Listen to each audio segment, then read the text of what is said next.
Good day, everyone. Hope you guys having a great day. My name is Shania Reyes, and today we will do our method number 3 in mathematics in modern world.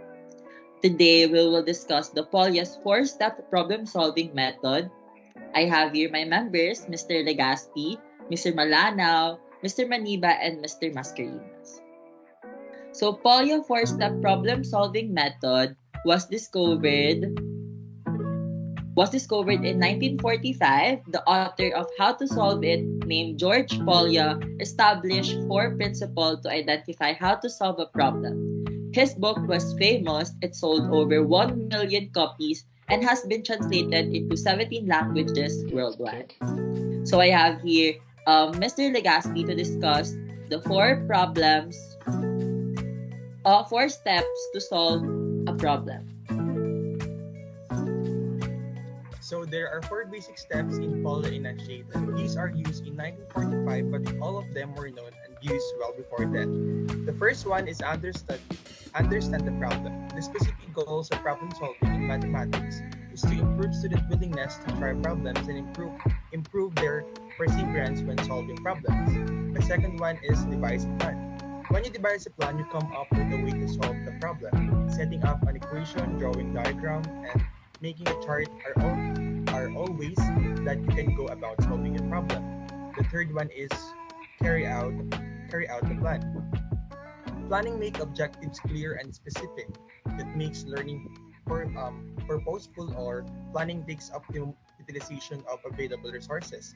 Planning helps to control the hasty decision while solving the problem.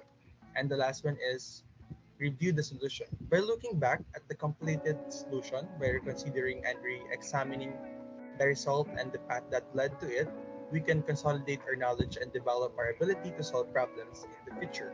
So now, let's try to answer the given problem in our presentation.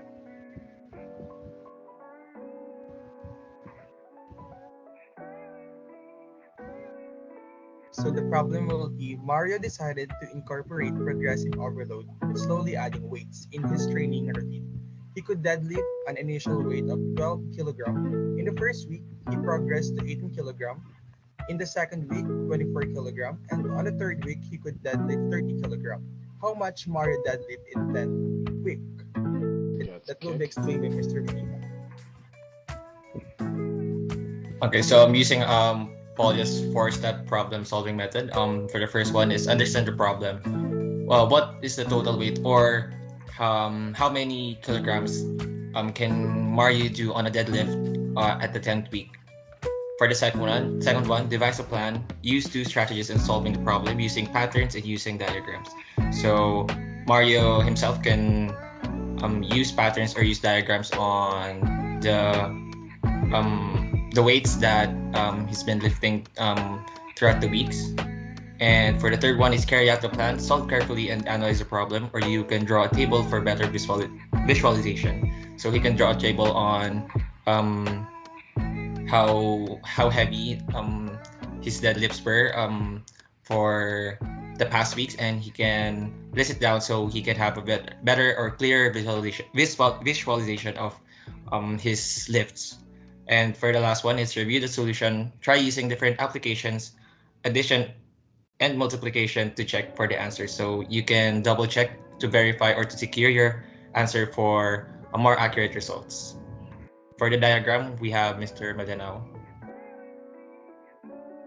Okay, so one of the strategies that we can use to solve this problem is by drawing a diagram. Although there is an option to solve the problem right away using calculations, the majority of people having a visual aid like having a Venn diagram, a chart, or in this case, a table, allows our brain to process a lot of information at once. This eliminates the tasking need to memorize a lot of numbers. And instead, we can visualize the problem much as we are telling a story. So in this table, we see that the initial weight that Mario can deadlift is 12 kg. If we notice the pattern, he always adds an additional 6 kg every week. If we draw these figures and continue to add them 10 times, then we get our answer, which is 72 kg. Please proceed to the next slide. This strategy allowed us to organize our information and see the relationship with one another. To conclude this report, we have Mr. Mascareñas to give us an insight in the conception of this beta. And that's the end of our discussion. And before we end, I had to answer the three questions. And first one is, how did you come up with the idea? How did you plan your task? Did you get any help or support other than yourself or groupmates?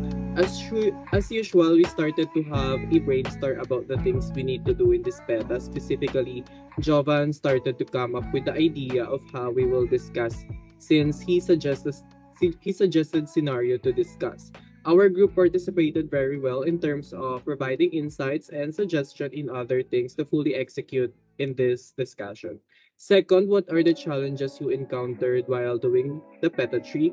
The only challenge we encountered is in terms of our time because of the other workloads, but we managed to accomplish this meta with the quality work. And the last one for groups, what are the contribution each in the PETA? Specifically, Jovan created a real life situation and together with Vince, he helped to discuss even more about the problem solving in our discussion. Me, Jello, and Rain had a task in terms of the flow of this discussion, and specifically I laid out our visual. Jello and Rain searched for further information that we can use to explain in our presentation. And that's the end of our discussion. Thank you guys for listening.